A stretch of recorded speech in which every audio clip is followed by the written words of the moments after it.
E huhu mai nei I tēnei pō, koutou e karapini nei, ki tēnei whare a tāhua a tūranga. Nau mai, haere mai, tauti mai, ki tēnei hui, tēnei kaupapa whakahirihira, building for soil health.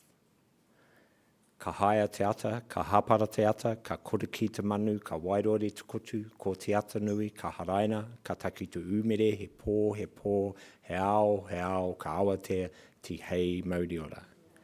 Kia ora everybody, the karakia that I just said actually is not a real Christian-y karakia and it doesn't welcome you all. What it talks about is the birds in the morning, starting to sing, starting to stir, starting to make noise, and the break of day. Following the just briefly, my name's Joseph Hullen. I'm from Ngāi Tūāhuriri at Kāi Tahu, and over the last 20-something years, I've served on the Canterbury Aoraki Conservation Board, the Te Kohaka Tūhai Tara Trust, which manages the coastal wetland park between the Waimakariri River and the Ashley, Rakahuri rivers, and I was also an original trustee of Matapōpiri, who gave cultural advice to Sarah, Regenerate, Christchurch City Council during and after the Canterbury earthquakes. And my bag, I was banging my drum about increasing biodiversity in the city, planting native species in the hope that we would attract other native species, particularly birds, into the city, and also to clean the waterways up so that you could see the fish migrating their way upstream. I was saying to one of our presenters that my next birthday I'll be 63. I was born and raised in Kaiapoi.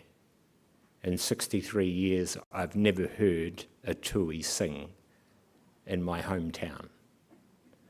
My partner, her father lived in Albany in Auckland, New Zealand's biggest city.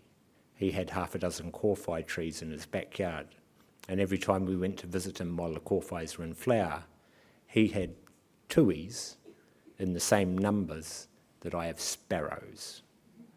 You can imagine my envy. And so, to me, the importance of replanting and the health of the soils by replanting native species which enable and support larger communities of biodiversity than exotic species, to ensure that in our downtime in a very busy city, that we have the opportunity to listen to noise that's not cars, that's not lime scooters, not the dink-a-dink-a-dink of the tram, but actually something more melodious. And so, in the words of even the late Evan Smith, who looked at the residential red zone and the opportunity for a green spine to follow the river and a corridor of biodiversity. So you ones, when you leave here tonight after listening to all of the speakers, refreshed and energised to support the kaupapa, remember, don't trust councils and council planners to bring biodiversity back into the city, because they are managed by, or they are influenced by, the maintenance cost of those trees. Planting natives might be a little bit more expensive to start, but they're much more rewarding in the end. And if you want evidence of the futility of some of the council planning, some of the attempts at landscaping, go and stand on the corner of Madras and Litchfield Street and look at the 20 or so exotic trees and wonder to yourself, why? Ka pai.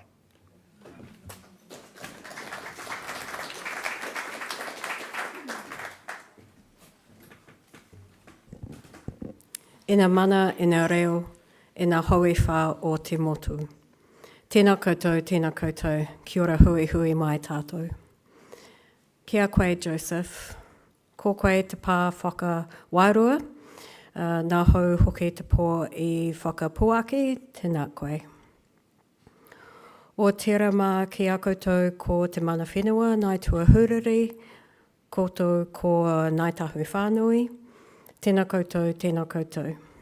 Ki era atu o ngā mata waka, ngā uri o ngā hau e whā, e hui mai nei e tēnei pō. He mihi aroha tēnei ki a koutou. Nō reira, tēnā koutou, tēnā tātou katoa.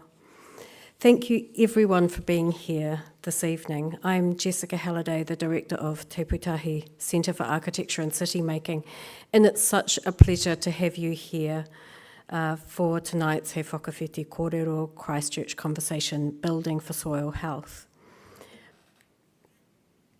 I'd like to thank those who have funded and supported this speaker series this year. He Whakawhiti Kōrero Christchurch Conversations is funded through the Christchurch City Council Sustainability Fund and has the curatorial support of Associate Professor Amanda Yates from AUT's He Puna Ora Regenerative Action Lab. And we're really delighted that last week we found out that we've got another round of funding for He Whakawhiti Kōrero Christchurch Conversations for next year. And we'll be sending out a survey to everyone who's attended an event this year, seeking feedback and your views on this year's events, but also asking you to tell us what you think we should hold conversations about next year. So please do look out for that. Before I introduce tonight's topic, we'd like to send our aroha and support to Jessica Hutchings and her whānau. While they are physically well, very regrettable, unforeseen circumstances have meant that Jessica couldn't join us this evening. We hope that we can see her at a future conversation. And this unexpected happening happened very close to the event and has resulted in some last-minute changes. And really, we thank absolutely everybody who's involved in tonight's event. The speakers, the team, everyone, thank you for all being so flexible, still being willing and able to do the work so that we could come here together this evening to hold this vital conversation. So tonight's going to roll like this. After my introduction, tonight's speakers, Juanita Kepi and Zöe Avery, will both give presentations that will take around 30 minutes or so. And then the three of us will hold a discussion and you'll all have the opportunity to ask questions. So whether you're attending the event online or you're in the room, you can ask Juanita and Zöe questions by texting your question to 027 6221 727. You can record the number now, but it will also be on the screen during the Q&A. We'll have the same slide up.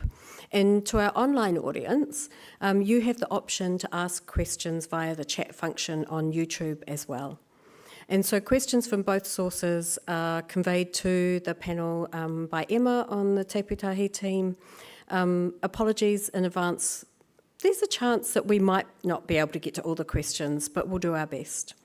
And after we've had our kōrero, Juanita will put her poet's hat on and read us a poem, and Joseph will return to the stage to reflect on the conversation and close the event. Tonight's conversation came about because we at Te Pūtahi were thinking deeply about the elements, about earth, water and air, and about their relationship to healthy, sustainable cities. And when you think about the web of life that we're all part of and how we conceive of it in relationship to the city, to urban systems and the built environment, you know, it's fairly common that research might happen or we might talk about or think about flora or fauna or water and the air and human health and well-being. And we've had so many conversations on these topics in recent years here at Te Pūtahi as part of this series, but it slowly dawned on us that we hardly ever think about healthy, sustainable cities and their relationship to soil, to the very thing that we rest on, and how that is all interconnected with the health of those other forms of life. We'd also noticed that in March this year, the Parliamentary Commissioner for the Environment released a report titled, quote, Urban Ground Truths, Valuing Soil and Subsoil in Urban Environments.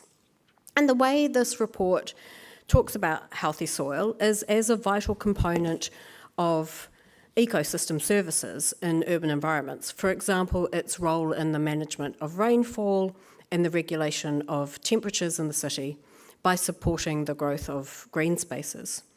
And the report itself acknowledges that it's using a very narrow, largely Pākehā way of understanding and valuing soil. It's a really interesting report, and we'd recommend having a read. But it did make us want to think more and know more about our cities and neighbourhoods, health and soil, which is where we landed on tonight's event. And a key question for us was about how we relate to soil. Like, do you see it very often in an urban environment? If soil's a key source and foundation for all land-dwelling life, how do we build our relationship with it when we live in these environments? Can we think of it as something more than dirt to scrape off our shoes? Are urban environments antithetical to healthy soil? Do we just need to accept that soil is going to be ruined in a city and that's it? It can't be any different? Or can it be different? And if so, what do we need to do about it? What urban forms can support healthy urban elements, and what sort of practices celebrate soil? And by sharing the need to care for these living elements through a kaupapa Māori approach, and this is because this understanding is deeply embedded in Indigenous people's knowledge and practices, and by exploring the practices, strategies and urban design choices that support soil health and biodiversity, tonight we're going to explore the ways we can make soil and life in our cities flourish. Of course, we initially spent quite a few months building this conversation around the expertise of two women, Jessica Hutchings, a kaupapa Māori soil researcher and hua parakore farmer, and Zöe Avery, a leading urbanist and designer working on the design and realisation of regenerative cities. And while we don't have Jessica Hutchings with us tonight, we're so delighted and so pleased that Juanita Kepi has agreed to join Zöe as both a speaker and a panellist tonight, as well as in her original invited role as a poet. Ngā mihi nui ki a koe, Juanita. We've been longing to have you participate in this series for some time, so it's great that we could have you here tonight with all your many hats. So to introduce tonight's first speaker, Juanita Kepi. She walks around, she tells us, in a perpetual state of confusion, telling yarns to find peace. She's got some letters after her name, and today I had to ask her what they meant because I didn't know that an MMIL was a Master's in Māori and Indigenous Leadership, but I did know that a grad dip was in teaching, but not in learning. So she's got one of those too, and she also has a BA in acting. Juanita is haututu, mama and self-proclaimed artivist. And when she's not lecturing, writing, curating, producing, directing, performing, advising, mentoring, adapting, dramaturging or mamaing, she reads reference books, plays capitals of the world on sporkle, gets pleasantly lost in the notion of there being no free will, and rote learns Māori and Latin names for New Zealand native plants. Please welcome Juanita Kepi.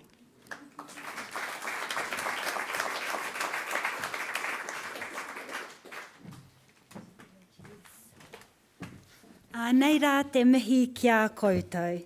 Yes, I am the fill-in, but I will try and be as exciting as possible. Here are my notes, my less than 24-hour notes. So if I go off the rails, no mai, come with me. Disclaimer. I am originally a storyteller first, but I also am Māori, and hopefully by the end of this you'll see that the whenua is not separate from us as Māori. It's absolutely embedded in who we are. A few mihi, because Māori are really good at saying thank you. We want to mihi to this and that and everything. But I do want to mihi to you, Joseph. The work that you and my whānau have done at Tūāhuriri and all of the spaces you occupy is the reason I am here today. So kei te mihi ki a koe. Me o mātou whānau hoki. To Jess and Emma... to Jess and Emma, so much work behind the scenes. I really appreciate it. And mana wahine. to your team, to the Te Pūtahi team. Zöe, it's such a privilege to be around somebody who has so much knowledge in this area. I don't take it lightly, it's an absolute privilege. And your tamariki as well. And to all of you who are here today, sometimes it feels like you're talking to the choir, but also it makes you feel warm and safe in this space up here. And also to the people live streaming in, kia ora koutou, probably sitting there on your bed with a soup or something like that, and kei te whai, kei a koutou te tikaka. So I thought that I would start, most of my kōrero will be around Ngāi Tahu narrative. So I wanted to start with this place Ōtautahi and this place Tūranga. Like I said, mana whenua, you hear this kupu all the time, but this kōrero we're talking about today, soil, is in the word mana whenua, whenua being the earth. It's not a metaphor. It is about the strength of the whenua that we stand on. So it's absolutely right that mana whenua should be leading some of these spaces and partnering as well. And to talk about partnering, I do want to just go back to Te Mata Pōpore, which after the Christchurch earthquakes was a partnership between council and our whānau at Tūāhuriri to talk about what does our city look like after. What are we going to do with this city? And just a few examples of how the whenua has informed our relationships to our urban spaces. There is Omeka, the Justice Precinct. And if you have a look at the outside of that, you'll see that the tiles or the outside of it is based on feathers. That's correct, Joseph? Yeah, parking building. Yeah. And kakahu is a cloak, and so obviously it's aspirational. Here are the manu that we want here, but kakahu are about wrapping around. So it's about wrapping around our community, our aspirations. There's Watermark, the Te Papa o Tākaro River Precinct, and there were some images up here before, but one of the things they have done, which is really beautiful, is if you go down onto the steps by the rivers, you'll see that underneath is hollow, because that's where our tuna live. They now have a place that is home to them. They're not going to get a bunch of bread thrown at them from our lovely but tutu tamariki. There is Tākaro Āpoi, which is the Margaret Mahi Park, and that's where forest and pairs were today. So first time to Ōtautahi. So these places make a difference. I mean, you had fun, right? Yeah, they were very risk-takey. So kei te mihi kia korua. There are the whāriki manaaki, which are not buildings, but inlays in the ground, concrete inlays. They're based on weaving. And again, wherever they are, they will represent the whenua that you're on. So if you're at the Arts Centre and you look at that whāriki, it's based on puaka matariki, because the Arts Centre have that beautiful observatory up there. So it's about partnering the narratives that are already there, being emboldened by the narratives that were there, and it's always aspirational. This is what we want to see more of, ourselves reflected in our environment. And then this place, Tūranga, it doesn't matter what floor you are on, you are going to see these narratives. Just behind me here, you see these beautiful patterns, and this is based on Matiaha Tiramoruhu's narrative about the beginning of the world. So a lot of stories have been told around Ranginui and Papatuanuku, and they were together until their children pushed them apart. In one of the Ngāi Tahu early narratives, Rakinui was actually with a wahine called Poko Harua Te Pō. They were together, and then Rakinui went off and found Papatuanuku, as you do, and they had lots of children. They were all having lots of babies, and a part of that narrative is that Rakinui's children came down, Auraki, Rakiroa, Rā Rakiroa and Rā Rakirua. They came down to check out their new stepmum, Papatuanuku. They saw her, they were like sweet as, they wanted to return to their mother, Poko Harua Te Pō. On leaving the moana, Auraki got his kupu wrong. He got the words wrong to his karakia. And so the waka would not move any further. And that is the story of Auraki Maunga of Mount Cook. So again, our stories are everywhere, they're embedded, and now we have them on our buildings as well. Not only are they aesthetically beautiful, but it's going to take up some of my time that I have to talk to you as well. And so next time you come into Tūranga, go and have a look at these beautiful images, because they're not really my story, for example. They are our stories. We all live here. So it's an interesting copyright question. When Māori first arrived here, this would have been a bunch of wetlands. There would have been a bunch of tutu, which is a coriaria. It's very toxic. There would have been a bunch of ferns, and if you know that New Zealand has some of the tallest tree ferns in the world. So these are really important plants to us. You don't see any of them here anymore, and I'm talking just outside. They would have covered everywhere. Ōtautahi is a plains land. There would have been grasses everywhere as well.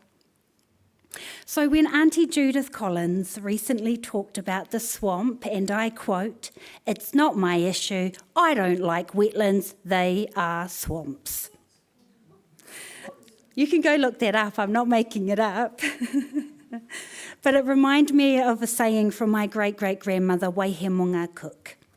If you are mean with the things that grow so freely, then they won't grow so well.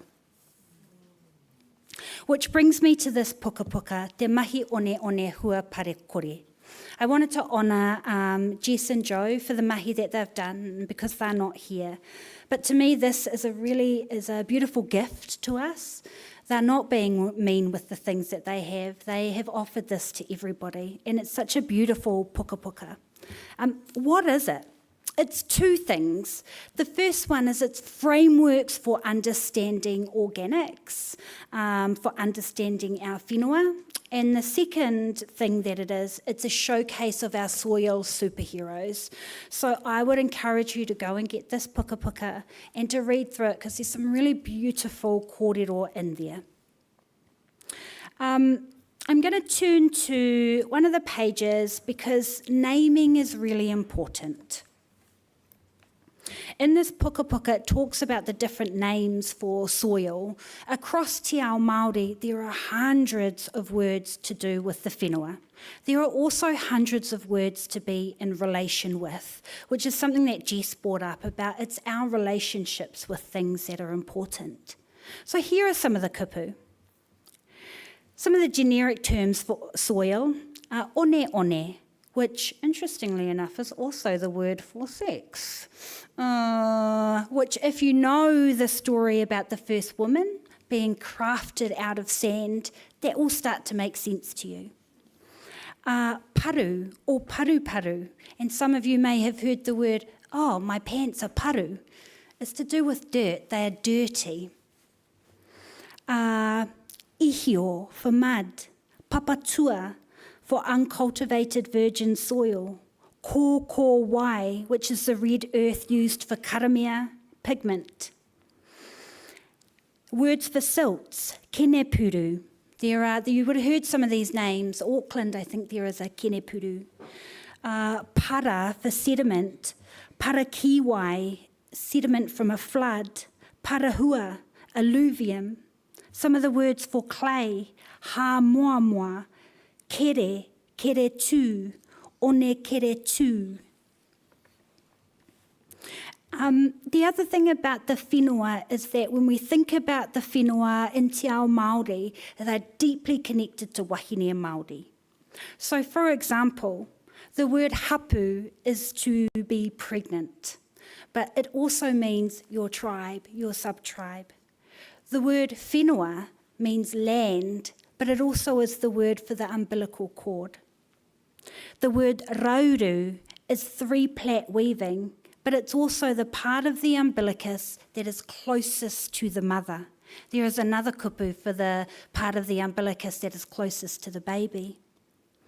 Iho, which is the heart of a tree, uho, which is the heart of a tree, and it's also another name for umbilical cord, and kākano, which is a word for seed, kernel, pip, and it's also the word for ova, ovum, egg cell. So our kupu are deeply entrenched in our whenua and our wahine. We treat plants in a sensorial way, and I just wanted to read something very briefly from this puka puka. Very brief, as an example of how whenua is a sensorial experience. An illustrious example of using the senses to distinguish soil qualities can be found in the Ngārauru Whakatuaki. Te one one I hongia e turi literally means the soil that turi smelled. This proverb immortalises the action by turi, eponymous ancestor for Ngārauru, of determining the fertility of the soil by smelling it, and thus determining the location for their new settlement near Pātea, South Taranaki, after the migration from Hawaii. When our Māori ancestors arrived here and when our European ancestors arrived here, there is one thing that they all had in common. They loved this whenua. They saw the strength of this whenua. They saw what could grow here. It's why we are the garden city.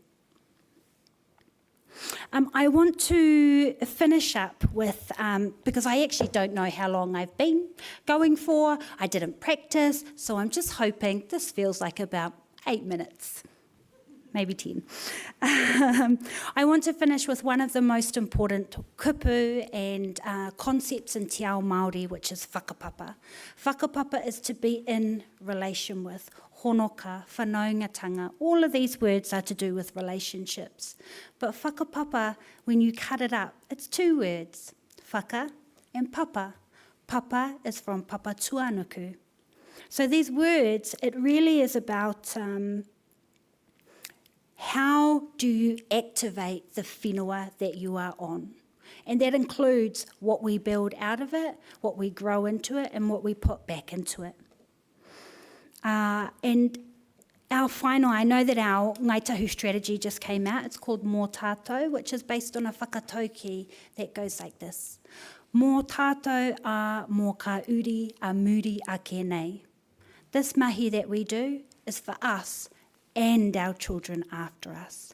Tēnei te mihi ki a koutou, tēnā koutou katoa.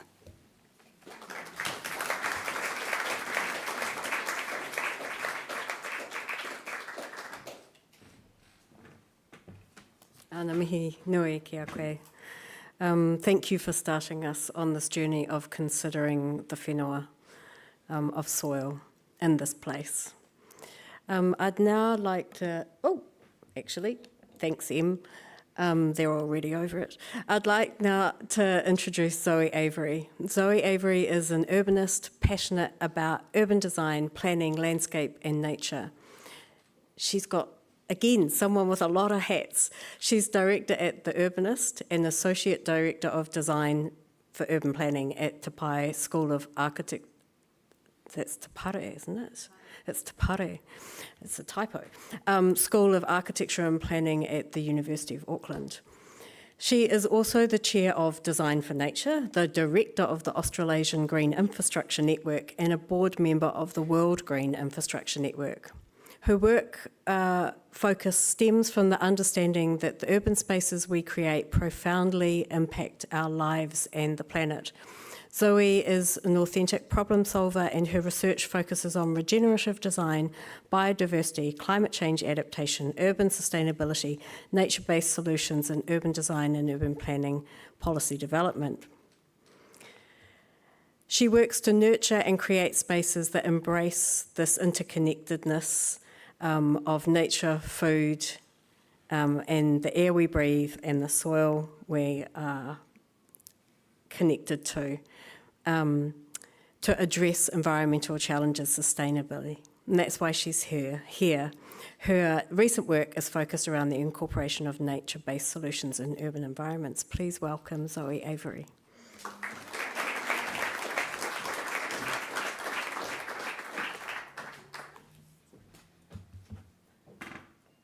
Grab a water.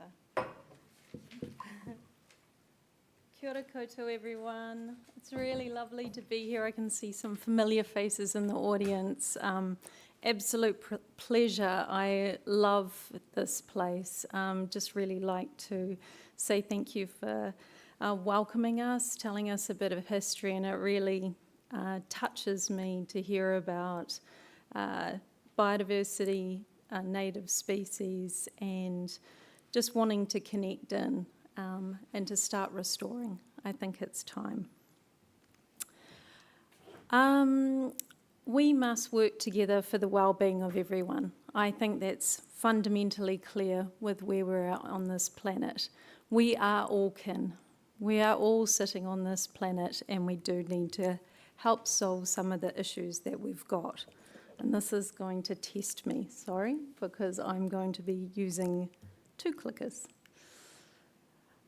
Nature provides cities with multiple benefits, including stormwater mitigation, urban heat reduction, pollution reduction, biodiversity and well-being, both mental and physical, and underpins quality urban environments. Nature is a vital component of the sustainability and health of a city and should be considered critical. And with climate change upon us, sorry, I'm missing one slide. Well, with climate change upon us and an incoming climate and nature-based reporting requirements, climate and biodiversity is a bipartisan issue. It's no longer if but when we will need to change what we are doing and report on it.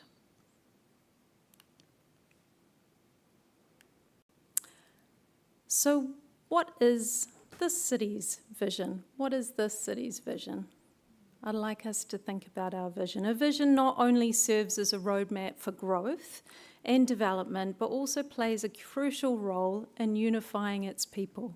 It provides a common goal that individuals and communities can rally around. It brings a sense of belonging and collective effort. And by aligning interests and efforts towards a shared objective, a vision helps to bridge differences. A vision helps to bridge differences and build a stronger, more cohesive community. This unity is essential for overcoming challenges and, importantly, achieving the aspirations that define that village. So this is Paris. On the left, we're showing it over time, so 2022 to 24 to present day. And in 2014, the Mayor of Paris placed green policies at the front of her campaign, with 170,000 trees planned to be planted by 2026, and they're on the road to that. And they pledged to have 50% of the city covered in planted areas, 50% of the city covered in planted areas by 2030. A strong vision and leadership and a commitment to a radical shift, the end of the car-centric model. It is no longer about pessimism or optimism. We must deal with the reality of the situation that we're in now. So the glass is actually full, it's just half full of air and half full of water. The visions we set and the work we do have to face the reality with the best knowledge that we have now. So now more than ever, they are critical for our future, our cohesion and united effort to a future on this beautiful planet. So there are lots of high-level strategies in place in this place. We have a lot in Tamaki Makaurau, where I am from. And a strategy I'd like to just highlight is only a piece of paper until it's embedded in operations. And I'll share some of the learnings that we have from Tamaki Makaurau. So key urban development practices that damage soil health. From an urban design perspective, I am not a soil scientist, just caveat that, is large-scale soil stripping and earthworks. We see this every day as urban designers and planners. Developers commonly strip entire sites of topsoil rather than just necessarily the areas that they want. We have lots of flat level builders and developers throughout Aotearoa. Sites are often completely reshaped through extensive cut and fill operations, and subsoils are shifted and compacted significantly. We also have over-compaction of soil. So heavy machinery used during construction compacts soil so much so that we're finding that a lot of plants cannot grow within those areas, and this impacts not only what can grow for the roots to penetrate that subsoil, but also impacts on the drainage capacity of that land. So I remember working in London at Greenwich Peninsula. It was a partnership project that bought the site for £1, and instead of decontaminating the whole site, we put in a clay cap. But actually we're seeing that on a lot of sites around Tamaki Makaurau. We're essentially capping the earth. This creates low permeability, low pore space, and high soil strength that roots just can't get through. We also have poor soil management practices, so mixing of topsoil and subsoil, which reduces soil quality, discarding soil rather than reusing it on site, sometimes even going back and buying new topsoil, stockpiling soil improperly during that construction period, and converting green space with low runoff potential to high runoff potential by reducing the water permeation depth. We also have inadequate soil replacement, so insufficient topsoil depth specified for grass areas, sometimes as low as 75 mil, a lack of specifications for subsoil properties and rooting depths, inadequate soil volumes provided for trees, and placing topsoil over unimproved compacted subgrade fill. What a neighbourhood. We are increasing impervious surface coverage at an alarming rate. We're sealing soil with impervious surfaces like concrete and asphalt.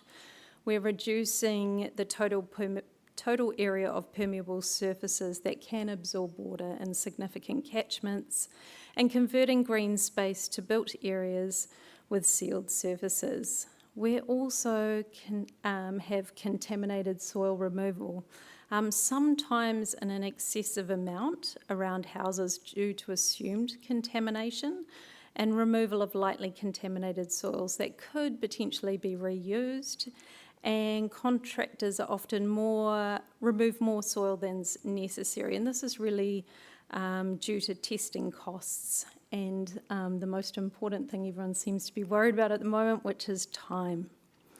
So these practices reduce the soil's ability to support vegetation growth, to absorb and filter stormwater, provide cooling effects, maintain healthy soil ecology, and deliver other environmental services in urban areas.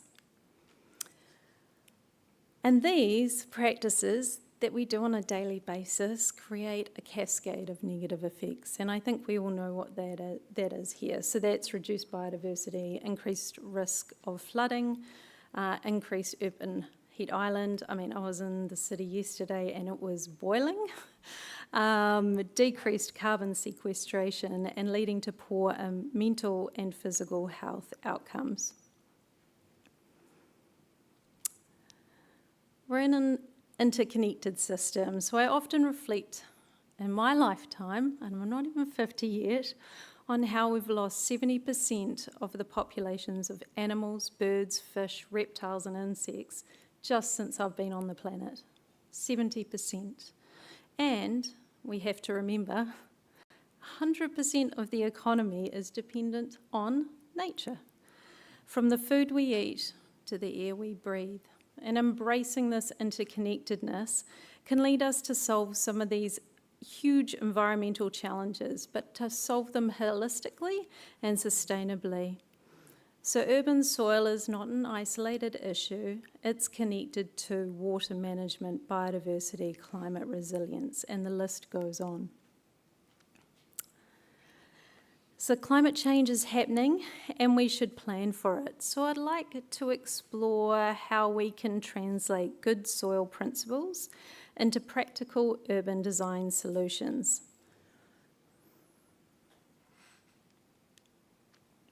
Sorry, I'm skipping slides.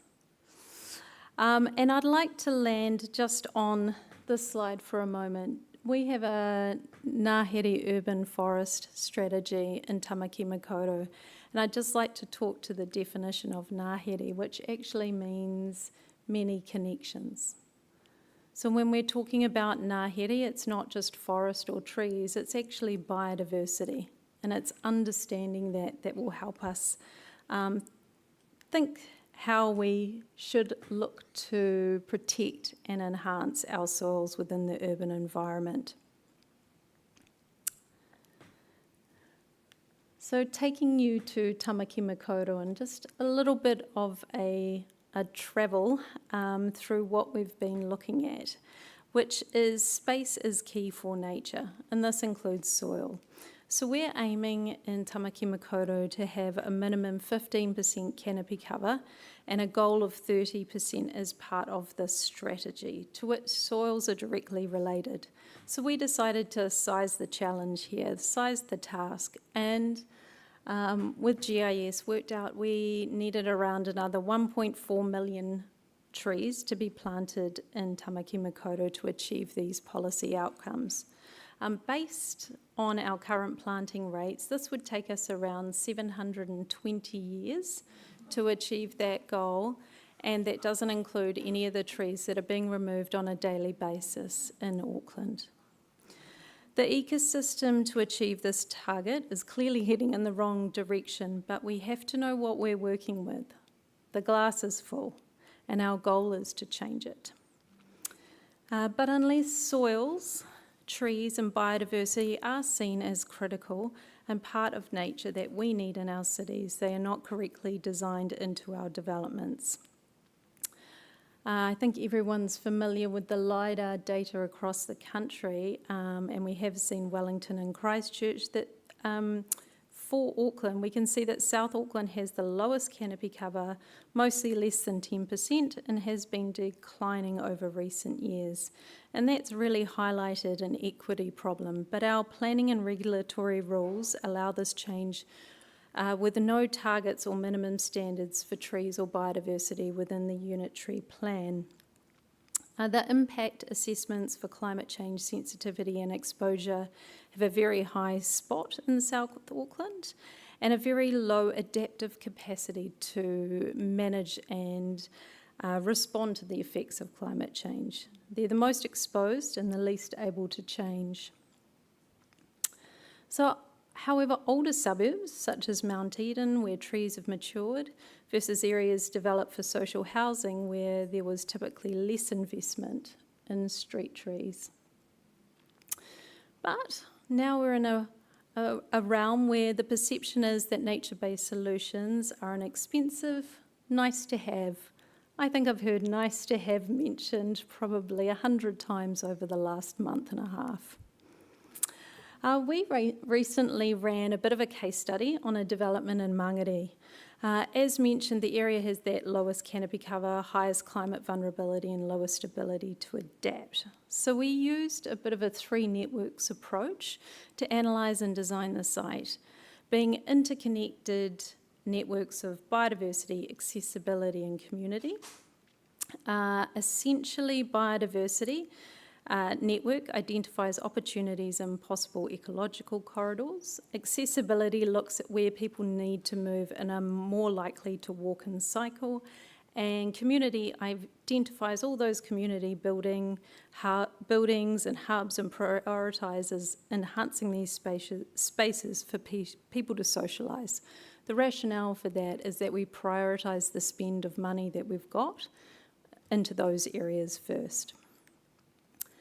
Our initial design for this little part of a neighbourhood that's being redeveloped is that we would have potential for 277 street trees. This is only looking at street trees, and that would contribute to 4.16% increase in canopy cover. So the existing canopy cover in this neighbourhood is 2%, and there was one street tree. However, due to current standards, only 21 trees do not interfere with utilities or service providers' constraints. So this is the amount of trees that we can plant in this neighbourhood. It really highlights that below ground space is being allocated to utilities without space being allocated to things that we need to: soil and tree roots and trees and nature, and that planting within all zones or areas is necessary to achieve this minimum canopy target of 15%. Then we filtered out trees which do not meet those various agencies' requirements, and we're currently working in a collaborative effort with Auckland Council, Auckland Transport, Kāinga Ora and network utility providers to see if we can solve this. Luckily, services don't need to take up all of the space, and often containing them in places such as under the footpath or back berm is suitable. But again, we need a rational policies and move and direction to make this happen.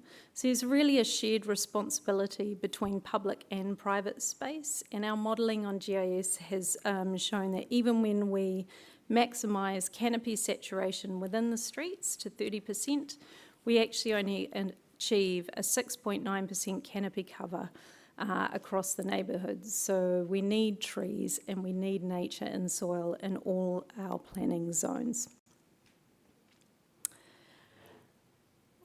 And as part of this work, we looked at biodiversity, not just canopy, and I really resonate again with what Joseph was saying. So part of this work for Kāinga Ora is we've produced a national guidance or a ngāhere factor tool or a biodiversity tool to help solve that or help to move towards addressing it. So what we did is we did a bit of analysis. We looked at the typical block structures, we looked at the unitary plan, and we assessed what was possible in those typical blocks. We did look at detached dwellings, semi-attached terrace houses, single-loaded apartment blocks and double-loaded apartment blocks. We also included car parking because presently the public transport system in South Auckland is not adequate enough, and we have to allow space for people to park their cars in this instance. So each of these typologies, including the internal layout, has been designed to meet current unitary plan regulations, and we assessed this to see not only the canopy target but a biodiversity score. So to give you an example, overseas, in Europe, for instance, they're typically asking for a 30 score for biodiversity. For apartments, and then for low density, which is what we're seeing mostly around, say, Christchurch and Auckland, they'd be looking to get a score of 60. But what we're seeing is for us, with our current regulations, to achieve that, we will need to start looking at things like living roofs and living facades to meet these goals.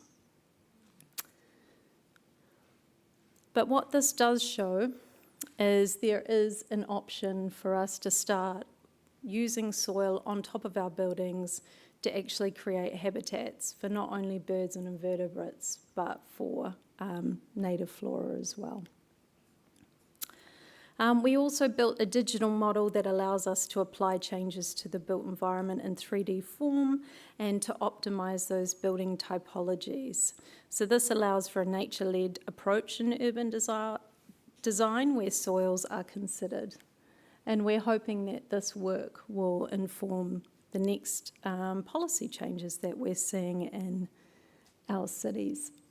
The research also shows that, unfortunately, the main provision for car parks is taking up a lot of land. So it's roads and car parks, and that's taking away and paving over lots of our city. And not proud to say that in Auckland, around 80% of trips are taken in cars. So we're aiming to help change that with these tools and give a prioritisation of planting the movement networks. So we're making those spaces feel really nice and cool and have shade so people can walk and cycle. So what are the key constraints? We're actually finding that there's limited space available in urban areas for good soil and trees. We're actually prioritising other things before our soil and before nature and before vegetation. We've got an uneven distribution of canopy. We've got a disjointed approach to development, and we're fragmenting nature, water, accessibility. We've also got above and below ground constraints for trees. So the solutions. We need to measure what we do. We need to look at data and measure and review our progress over time. Yes, we're not going to have living roofs and living facades straight away, but maybe this is something we can work to in the next 20 years or even 15 years and actually work to improving not only our landscape, but also our cities so they feel healthier and nicer to live in. This, having a biodiversity tool, it's being used in places like Germany and the UK now, in Australia in a number of cities, in Mexico, all over the world, and they're using that to actually help inform design decisions. So it measures the ecological effectiveness of a design, and it does that by actually giving a ranking or a score to the surface. And the more green surfaces you have, the higher the score. The less green surfaces or space that you're lending over to nature, the lower the score. And soil is key to that. So we can enhance soils in Ngāhere by considering biodiversity. And I'd like to just share a few slides of a city that I was lucky enough to go to. We hosted the World Green Infrastructure Congress in September. As part of that, Tourism New Zealand let us go to Berlin to bid. What an incredible city. 40% canopy cover in Berlin. Really efficient transport networks. We didn't realise how quick and easy it was to get around. And they've changed the behaviour of people by not changing mindsets, but by changing the rules and changing the city, and have a biotope area factor or a biodiversity factor to help regulate this. This is actually a rooftop kindergarten in the middle of the city. Lots of different substrates on this roof, and why is that?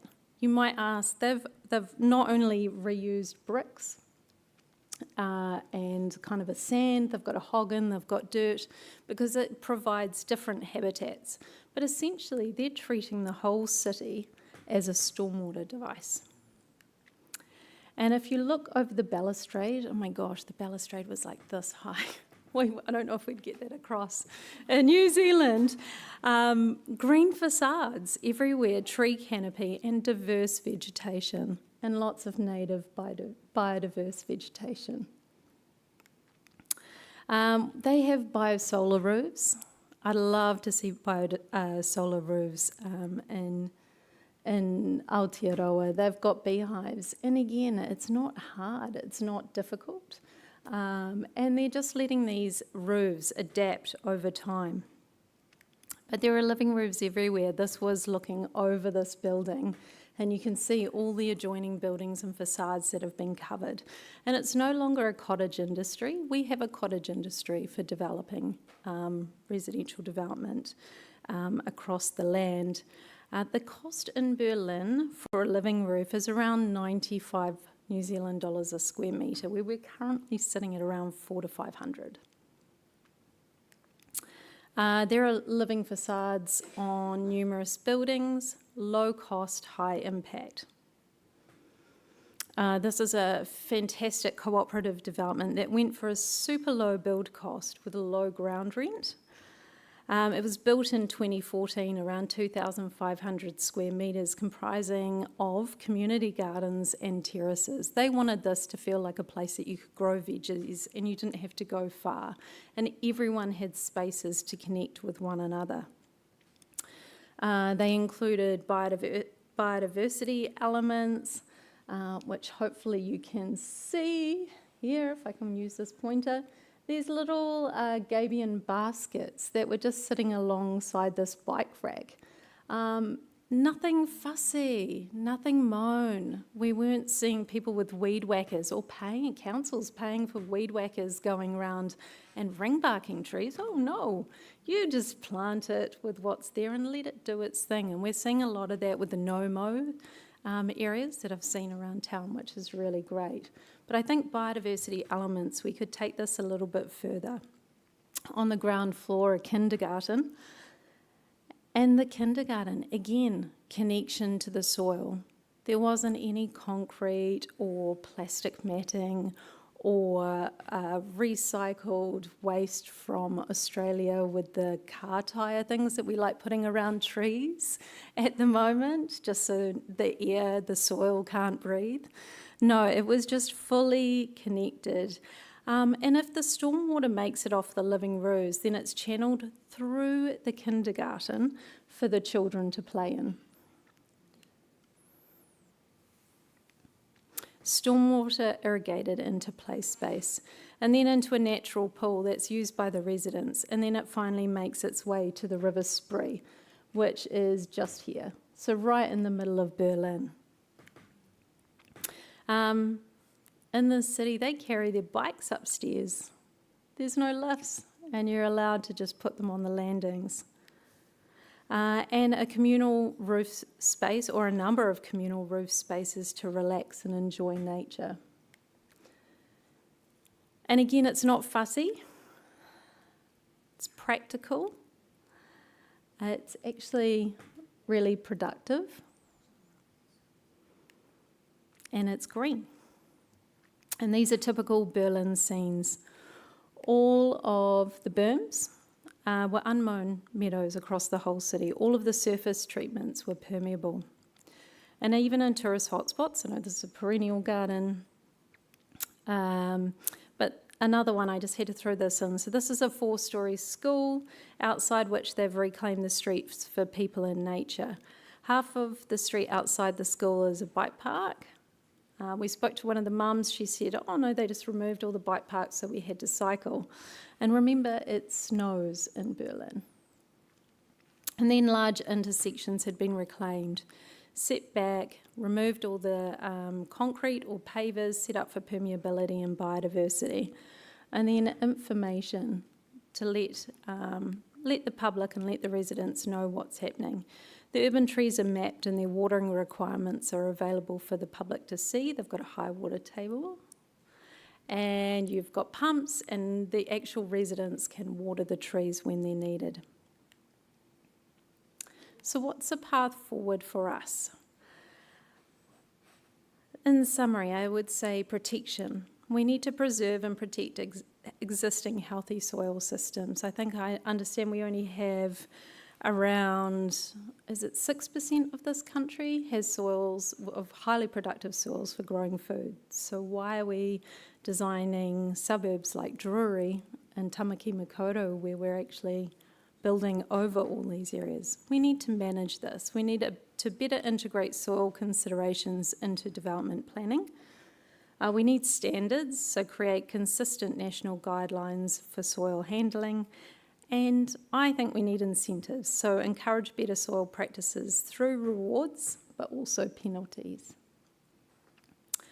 So key actions. In planning and design, we can require soil management plans, integrate soil protection into early development stages, consider whole catchment impacts, not just the site, and mandate proper soil depths for different uses. Technical requirements, we could look to set specific soil depths for different zones and different standards and different uses. Establish volume requirements for tree growth, which we might already have in Christchurch, I'm not sure. Define soil profile guidelines and specify decompaction practices where it's necessary. And implementation methods. We can streamline consent processes. where people are doing a good thing, you know, they're meeting all the requirements, have those streamlined consents, encourage on-site soil reuse, maybe community reuse, implement green scoring systems, provide development incentives, and then our professional standards update technical guidelines, improve soil identification methods, and enhance soil conservation practices, and promote in situ protection. And why are we doing this? I think it's clear. We'll reduce soil wastage, we'll have a greener, healthier, more resilient city, improved climate adaptation, better social equity, enhanced biodiversity, carbon sequestration benefits, and sustainable urban development. Thank you.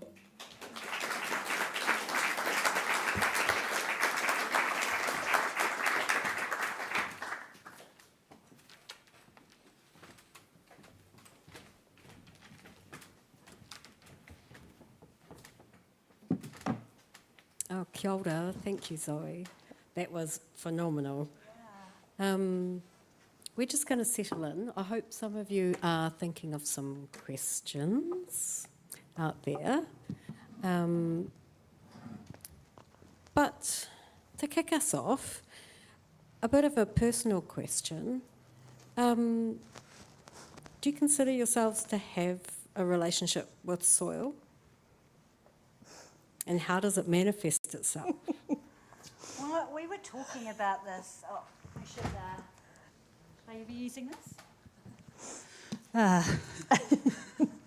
They said to rest it on your chin, and it's a little bit weird, so we'll just go with it. But we were talking about this earlier on, and I think that even though we grow up with whenua-based values in Te Ao Māori, it's always been quite separate to the way that I'm looking at soil on these slides, for example. So it's actually me reconnecting back into the whenua, and really because I was getting stressed out and I just wanted to go into the bush and get some of that good hauora, that I started reconnecting back into plants, and those things started to weave in together. So my appreciation for soil has really grown as I've reconnected back into the whenua.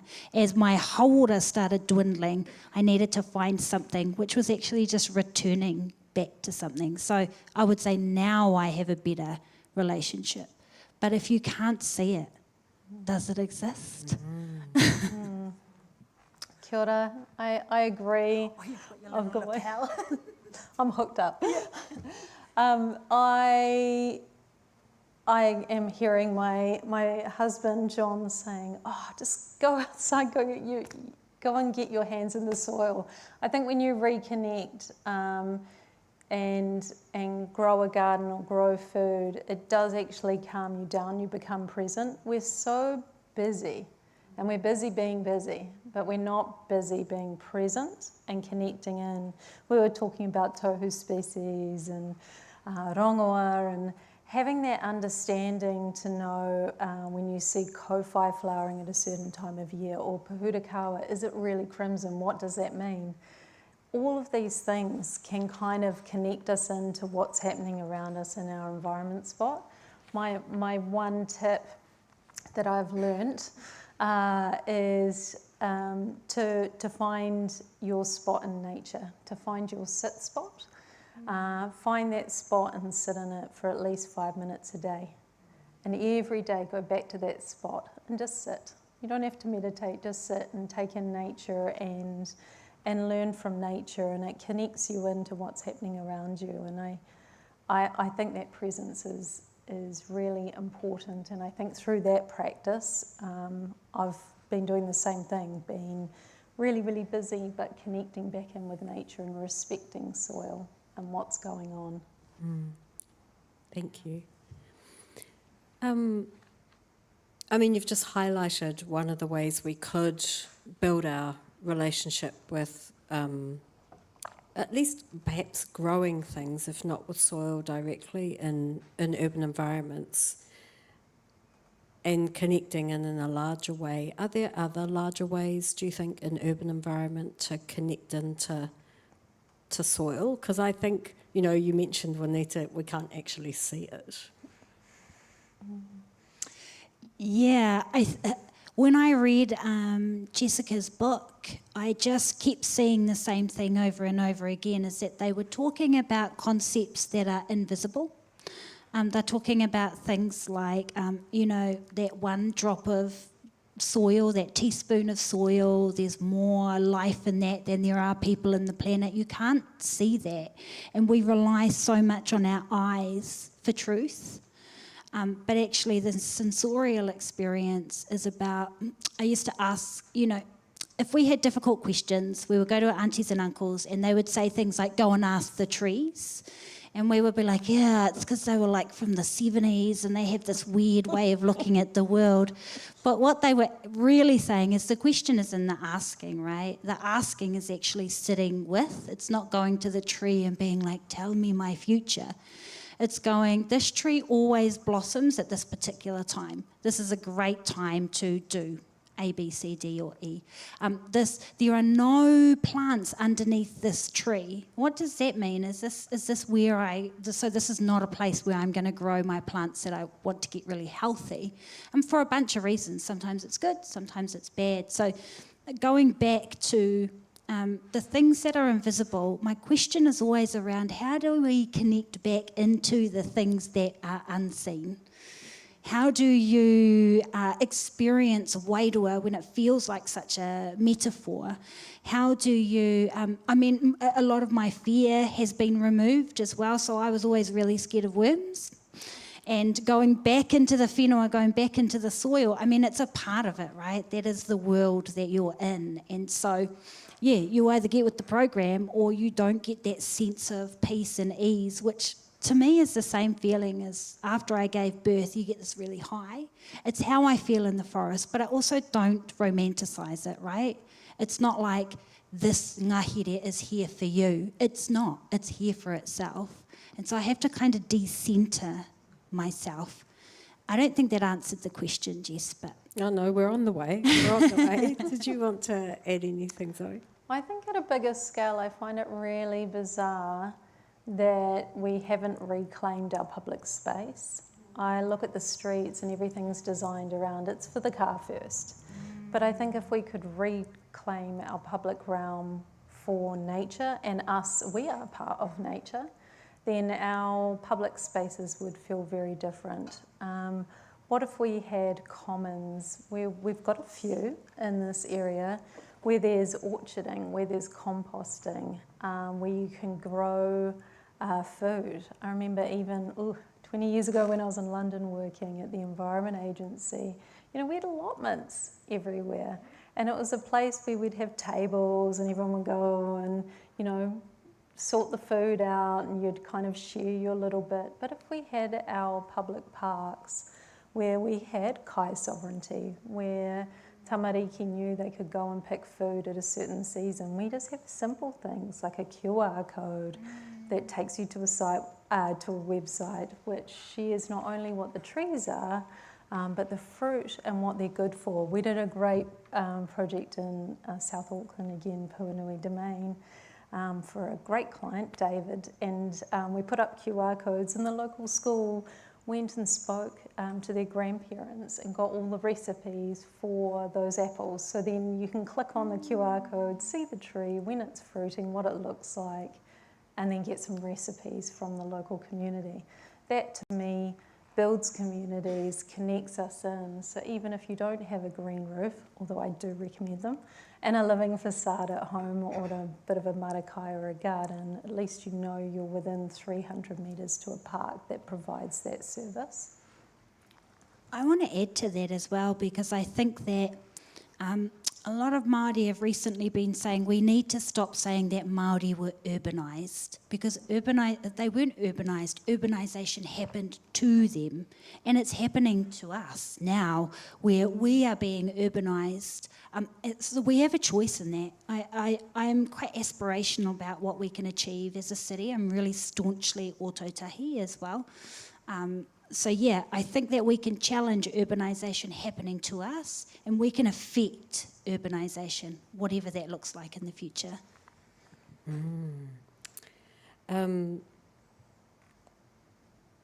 It's interesting that you say that, because when you were talking about the challenges, Zöe, some of those barriers, and just looking at photo after photo of sprawling suburban single-storey, single-family dwelling.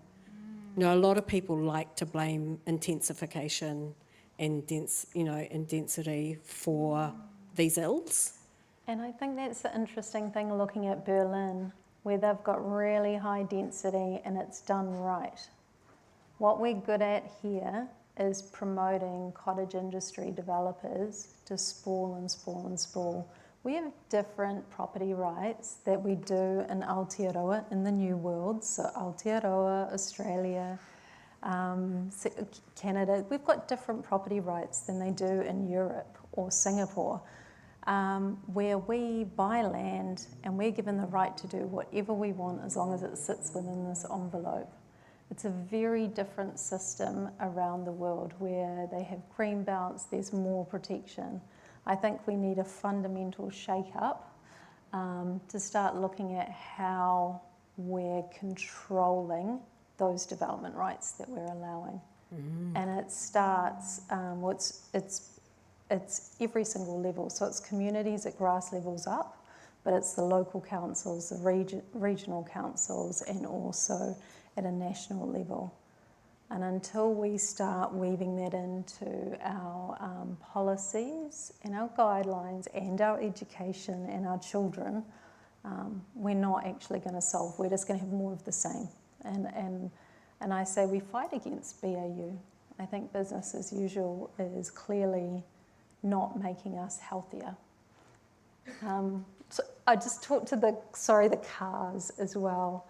When we're looking at neighbourhoods, we have these cars going right up to each of the doors. I challenged that again. We've discussed, whether maybe some of our largest developers could hold on to land, and until the public transport system's in, they could just have larger car parks that are close by, within a clear walking distance, especially as most of this land is flat that we're developing.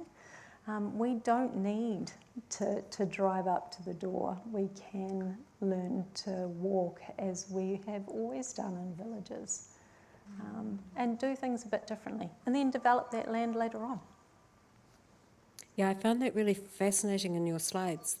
If I remember correctly, the model that had the highest biodiversity rating was a hybrid apartment block with an apartment building, with a parking building. Is that right? Correct. Yeah, we were just trying to come up with different options for kāinga ora who they have requirements with people who have disabilities and need to be close, and the elderly. But if you could retain that within the block and think of it a little bit differently, we can conceptualise things differently. We don't need to just kind of have cookie cutter developments that aren't actually part of Aotearoa's longer history. Challenge it. And when you see those pictures, it reminds me of films. Whenever you see those sorts of images in a film, you know the film's going to be terrifying. They've got the same neighbourhoods and then the car will pull out at the same time, and it's always some freaky, horrible story. So straight away, visually, I'm like, ooh, that feels like it's not going to a good place. The ghosts in the rubble will rise up. Emma, do we have a question? We do. In fact, we've got lots streaming in. We've had quite a few around decision making, which we could essentially summarise as how do we get decision makers at this policy level, at RMA and government levels to make decisions that support the health of soil in our cities? Well, I think we're really lucky. We've got Simon Upton. It's quite a different position, having a Parliamentary Commissioner for the Environment. That report is fantastic, and I think taking that to your local councils, regional councils, and saying that you want to see this reflected in the rules and mandated or provided for is a really good first step. I think there's some really practical takeaways from that report, And it's not hard. It's not hard. It would be asking developers to work with the whenua. And I think out of respect, that's the last thing we could do. If you had a developer come through and say, well, I'm just going to dam the Avon and redirect it. We're going to culvert it and just pave over it because it's cheaper, faster, better. I think you'd have an uprising in this place. And I think we need to consider that, yes, when a developer builds, they need to look after their development rights and build for them, but it also needs to provide for the wider community. Just like when we're raising children, it's not just raising children for our benefit or theirs, it's that they can be part of a wider community and we can all work together. Again, it's coming back to we're all part of this place, and it takes a really strong vision for maybe a city council or a place, but it also takes a collective community to meet that vision and work towards it. And I just want to add, and I know this will be controversial for some people, but Toitū Te Tiriti is an example of, these are people who want better for our whenua. We want better for our mokopuna.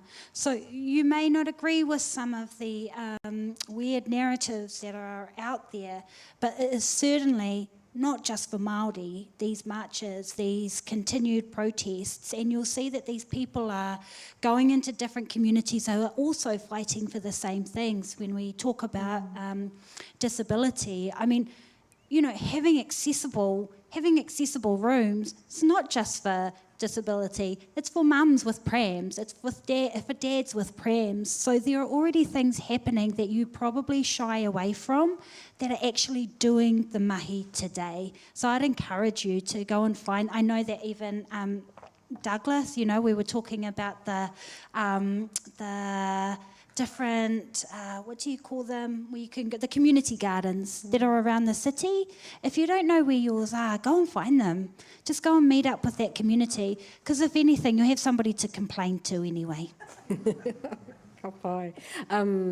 Mentioning Te Tiriti, I just want to shout out to Network Waitangi o Tūtahi, who have always here at He Whakawhiti Kōrero Christchurch Conversations, because Te Pūtahi agrees with you, Juanita, and we don't always manage to fit that into every conversation, which is why Network Waitangi o Tūtahi are always here.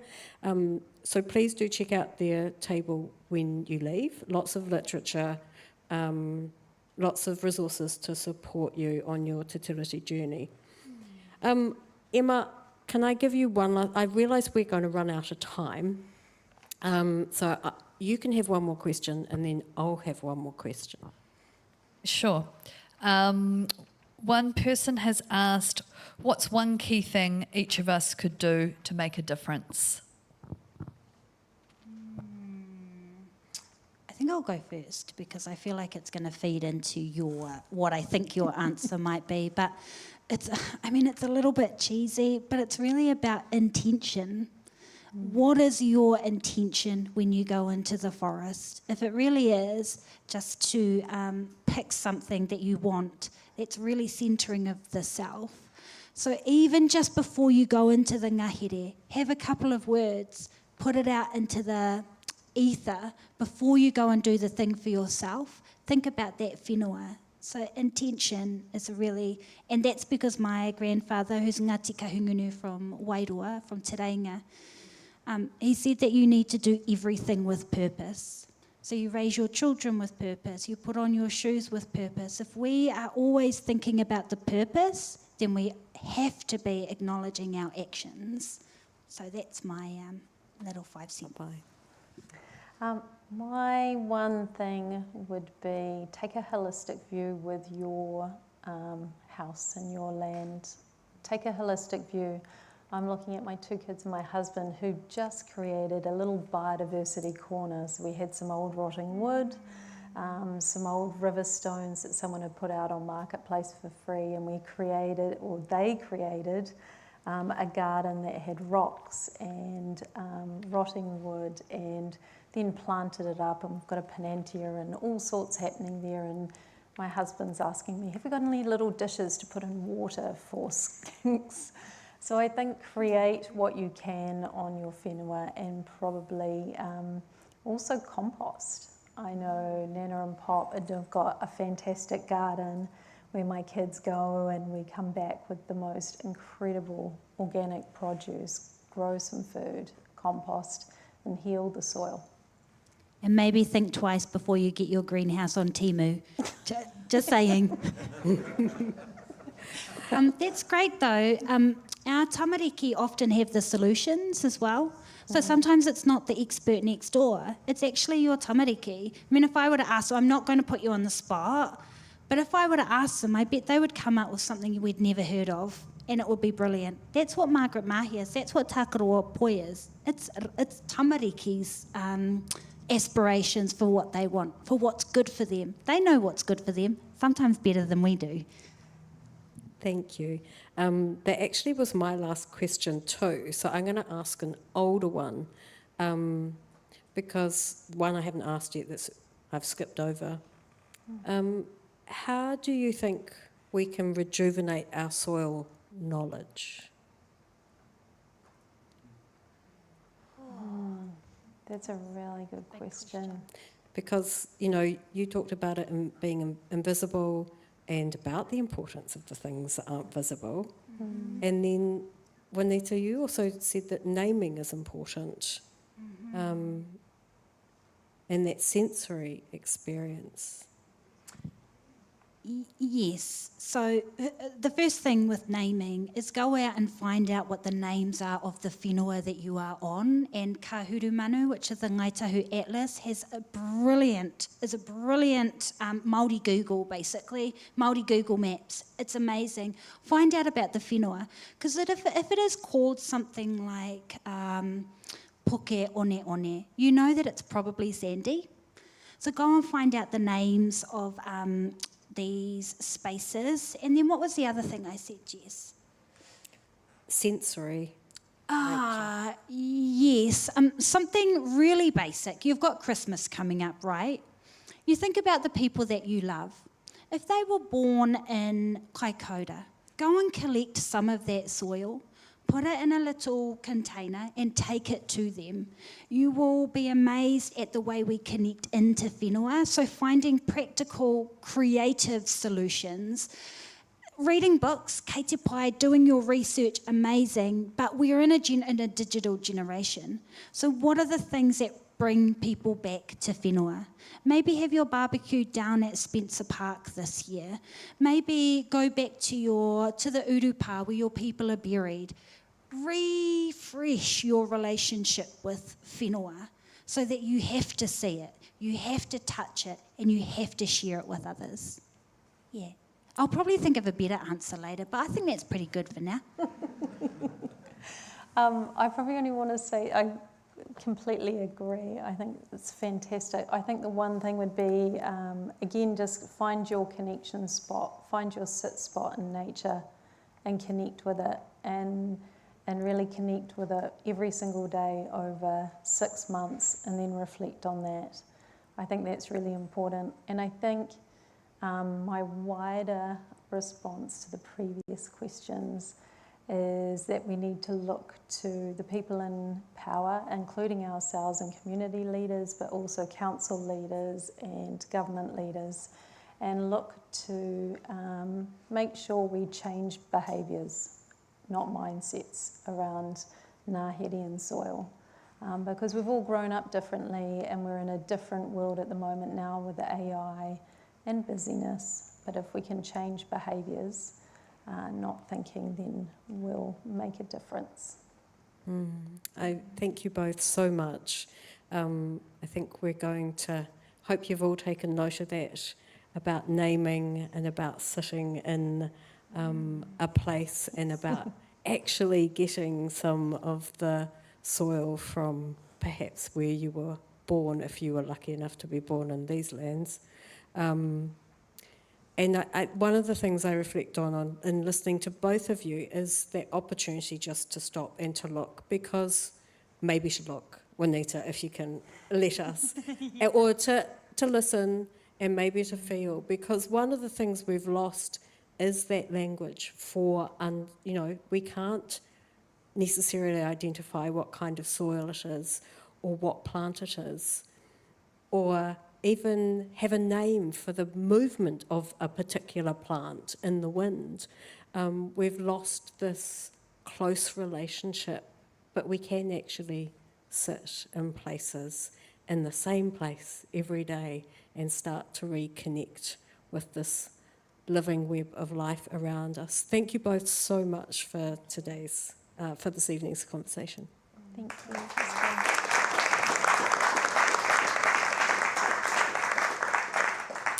And now, Juanita, we're going to ask you to put on your other hat. Oh my gosh, I totally forgot about that. Yeah, because Juanita was originally invited to be... We have a poet for every Christchurch conversation, and that was our original invitation. So now she's going to do that. Okay, and I realised it's quite long, so I'm going to try and move fast through it. So, Ōtautahi, what's the story? Well, that all depends on the storyteller, the stories they choose to tell and to whom. For me, Indigenous stories are inseparable from our lives as Māori, and as a Māori woman, although we stand at the helm of social change in this country, we are invisible, spoken about badly, but mostly not spoken about at all. In 2024, that is profound because I grew up on those women's stories. I was raised on my mother's milk. So here is a version of events, a 1,000-ish word Kāi Tahu, her story. Kei a te pō te timataka mai o te waiatataka mai o te atua. In the beginning, it was in the night that the gods sang the world into existence. Te kore, te pō, te ao. 3 stages, all turning from nothing to darkness to light, prenatal, fetal birth. From the unions of water, heat, darkness, light, sound, energy and fury came atua, who oversee us divinely, but they are fallible. We know they're not anthropomorphic beings looking down on us from high. We know that they're not he or she or him or her. There's no gifts of myrrh or sacred scripture, no Shiva, no Zarathustra, no Eon. Atua are atua. Winds, sky, sea, earth, atoms, neurons, quarks, hene a te ao, hene a te pō, hene rua ki mua, hene a tawira, tūkai nanapia. They are the beyond us that sustains us. And atua generate new versions of themselves. Suddenly mountains rise from oceans, water bursts upwards and downwards, flora holding fauna, the world peopled, the word sacred, and text wasn't even invented yet. We are the newest version of the oldest version of ourselves. Are you still with me? We're biological, we're environmental, we're wairua, we're all of that, and we belong to every part of this whenua, from muriheku to whakatū, hoki tika to oamaru, from kaikoura to te anau, and here in this place, Ōtautahi, this place that fed us till our eyes fell out. Matariki is not a pack and save special. Consider someone you have loved and lost. Grieve for them openly with others. Matariki is not a New World special. When my ancestors left Te Patunui o Aio, what you may know as Hawaii, on board the waka, Uruao Kapuarangi were Waiariki o Aio and her husband Kāi Tahu, their son Te Raki Hoia, and his wife Tapuiti. Legendary astronomer Kōkō Rangi and other members of other cohorts, Te Kāhui Tipua, Te Kāhui Roko and Te Kāhui Waitaha. Using expert science, they navigated the widest, wildest ocean by star and tide and temperature. Did you learn about that at school? It blows my mind. We share these narratives with our Rarotongan sisters and brothers. In fact, all across Te Moana Nui a Kiwa, our narratives intertwine and interconnect. Waitaha, the name of our original settling ancestors, is sometimes known as Canterbury. It is the geographical location of a living whakapapa embedded in the veins of the earth beneath your feet. Migrations came from the north, from Kahungunu and Ngāti Parau, Game of Thrones styles, easy to glorify, easier still to despise, and yet women still had periods and men still got soft.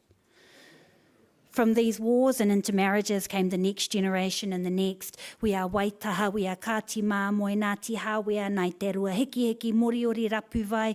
We are hapu-based people with different dreams and goals and ambitions. We are a whānau and we still fight each other. And we fight the crown. For almost 170 years we fought in the Ngāi Tahu claim we call Te Kereme.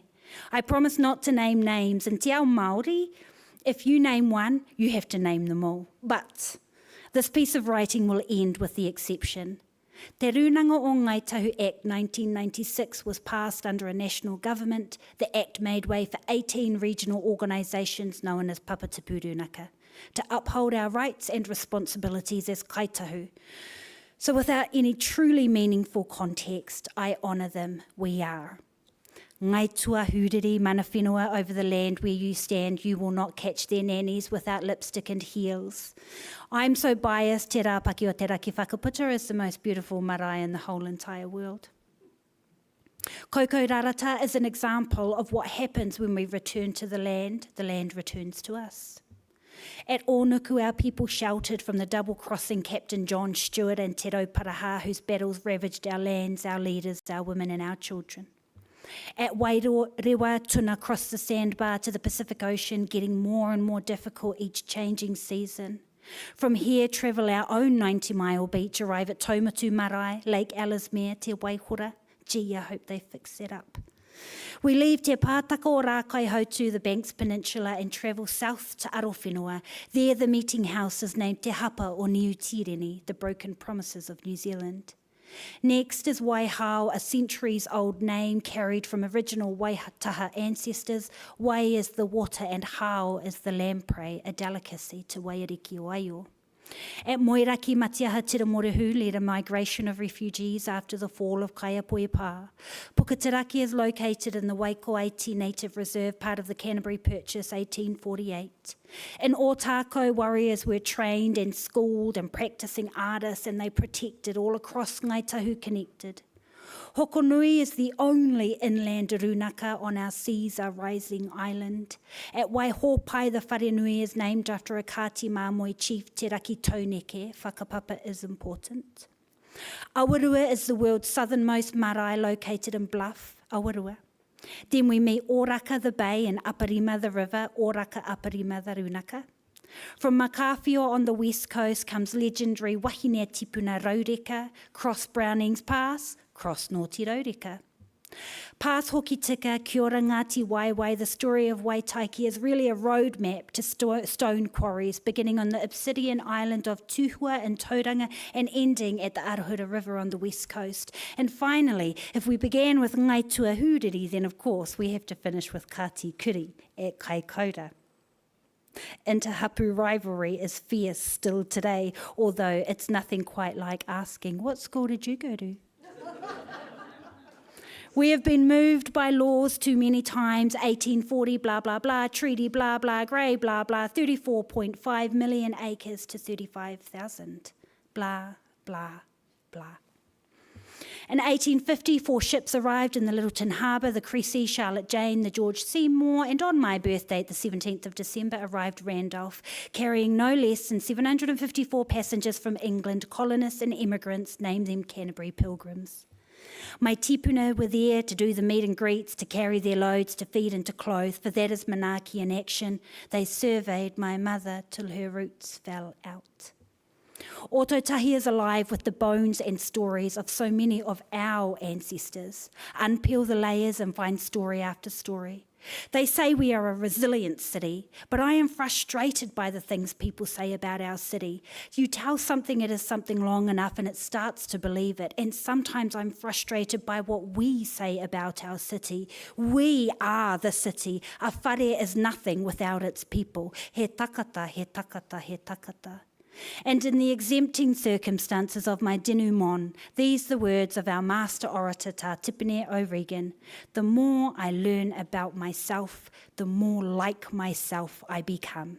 Tuturu whakamaua kia tina, tina, haumie huie, tai ki e.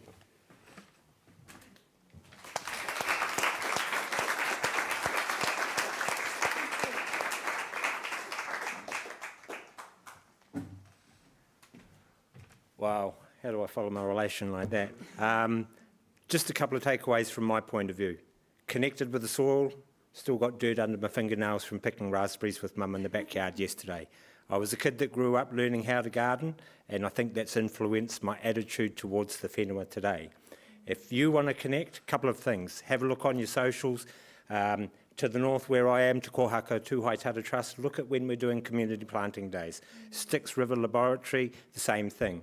Te Tera Kai Hiku Hiku, in charge of the co-governance arrangement, in charge of the Christchurch residential red zone land. The Opa Waho Heathcote River Friends, they run community planting days, and predator-free Port Hills, because if we're taking out animals that are eating our trees and our plants, it also aids soil health. A couple of things also, the ongoing progress or rate of progress that we're going at, what we are doing is we are growing quarter-acre sections on the Canterbury Plains, and eventually we'll have no ground left to grow food on.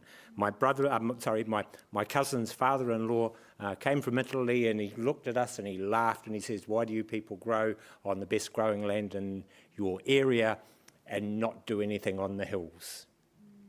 We need to change the way we look at doing stuff. We need to value the whenua more, and the problem is that developers don't inherently value the land that they're developing. All they're interested in is unleashing the potential of the land, i.e. make it worth as much as I can get. And that has a limited lifespan. Ka pai? So, on that note, kia tau, kia tātou katoa, te ata whai o tō tātou āreki a ihu karaiti, me te aroha o te atua, me te whiwhi ngā tahitanga ki te wairua tapu, ake, ake, ake, amene.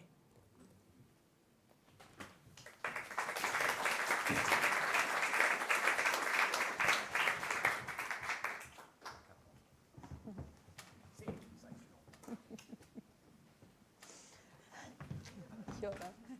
Kia ora.